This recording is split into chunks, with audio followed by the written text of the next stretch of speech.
উদ্বোধনী ঘোষণা করবেন, আসবেন আইনজীবী ক্রীড়া সংগঠক অ্যাডভোকেট জুবাইর হোসেন।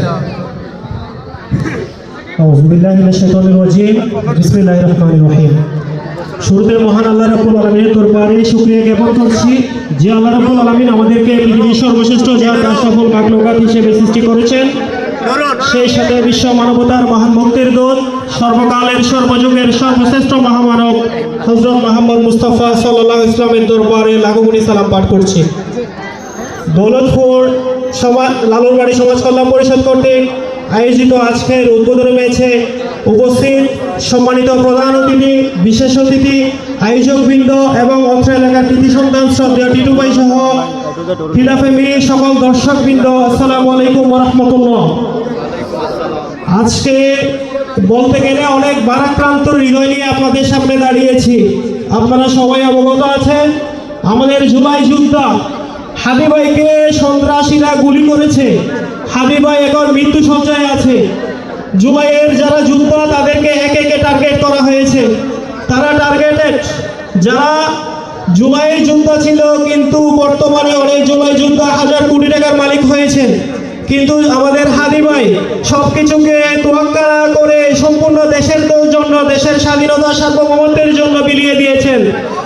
উনি গতকালকেও বলেছেন, এই দেশের জন্য যদি আমি আমার বুলেট বিদ্ধ হতে হয় তাও আমি প্রস্তুত আছি। উনি এই দেশের জন্য জীবন বিলিয়ে দিতে কোনটা ভুল করেননি। আপনাদের কাছে অনুরোধ করব, আপনারা নামাজের মধ্যে হাদি ভাইয়ের জন্য দোয়া করবেন, আল্লাহ রাব্বুল আলামিন যাতে হাদি ভাইকে আমাদের মাঝে ফিরিয়ে দেন। সম্মানিত ভাইয়েরা, ফুটবল নিয়ে একটু কথা বলি। আপনারা আমাদের দেখা যায় অত্র এলাকায় মিনিবারে ফুটবল ম্যাচ হয়, মিনিবার নিয়ে আপনারা টুর্নামেন্টের আয়োজন করেন, কিন্তু বড় পরিসরে আয়োজন খুব কমই দেখি। আমরা গত 2-4 বছর ধরে দেখতেছি আমাদের এলাকায় বড় পরিসরে আয়োজন হয় না। আমাদের এলাকায় অনেক ভালো ভালো খেলোয়াড়বৃন্দ আছে, আমাদের একরাম ভাই আছে, নাজিম ভাই আছে, আপনারা ভালো খেলতেন, ভালো ভালো টুর্নামেন্টের আয়োজন করতেন, কিন্তু আজকে দেখি আপনাদের পরবর্তী প্রজন্ম কোনো টুর্নামেন্টের বড় পরিসরে আয়োজন করে না।